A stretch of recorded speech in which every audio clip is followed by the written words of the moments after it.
Tu savais que quand tu regardes les étoiles, tu regardes dans le passé? Eh oui, parce que pour voir quelque chose, il faut d'abord que la lumière de l'objet te parvienne. Et la lumière, elle voyage vite. Avec ses 300 000 km par seconde, à notre échelle, c'est hyper rapide. Elle fait 7 fois le tour de la Terre en une seule seconde. Plutôt pas mal. Oui, mais à l'échelle de l'univers, c'est pas si impressionnant. Par exemple, le Soleil, qui est situé à 150 millions de kilomètres de nous, eh bien, sa lumière met quand même 8 minutes pour arriver jusqu'à nous.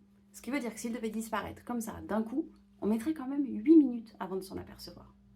Mais bon, c'est pas prévu, il devrait rester là pour encore environ 4,5 milliards d'années au moins, et avant de disparaître, il aura sûrement tellement enflé qu'il aura englouti la Terre. Mais bon, ça c'est une autre histoire. Un peu plus loin, il y a une autre étoile hyper brillante qui s'appelle Sirius, tu l'as probablement déjà vue même sans connaître son nom. Elle est située à 8,6 années-lumière de nous, ce qui veut dire que sa lumière a mis un peu plus de 8 ans à nous parvenir. Donc tu la vois telle qu'elle était avant le Covid. Et la galaxie d'Andromède, notre galaxie voisine, l'objet le plus lointain qu'on soit en mesure de voir à l'œil nu. Elle est située à 2,5 millions d'années-lumière de nous, ce qui veut dire que tu la vois telle qu'elle était à l'époque des tout premiers humains, quand Homo habilis commençait à émerger. Et pendant que la lumière voyage, les choses évoluent. Certaines étoiles qu'on admire aujourd'hui sont en fait peut-être déjà mortes. Mais bon, la plupart d'entre elles ont une telle longévité qu'elles brillent probablement encore bien tranquilles là-haut. Mais ce qui est sûr, c'est que l'univers continue de grandir. Les galaxies s'éloignent les unes des autres. Et plus elles sont loin, plus elles s'éloignent vite. On ne voit qu'une petite partie de l'univers et à cause de l'expansion, certaines zones s'éloignent si vite qu'on ne les verra jamais. Et comme l'univers est en expansion, la lumière des galaxies lointaines est étirée et elle ne nous arrive pas telle qu'elle est partie.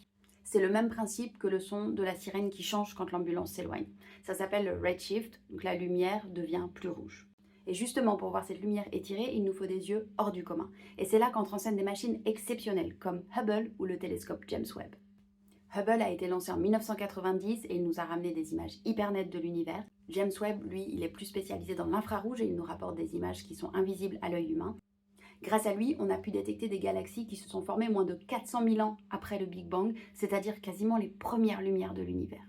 Et on peut aller encore plus loin dans le passé avec des satellites comme COBE qui avait été lancé en 1989.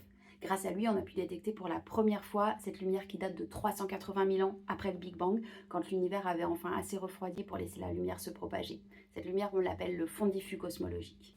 Alors oui, le ciel, c'est comme un grand musée lumineux où tu regardes l'histoire de l'univers écrite en photon.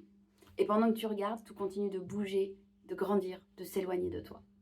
Mais oh, on a plutôt une belle vue depuis notre petit caillou spatial.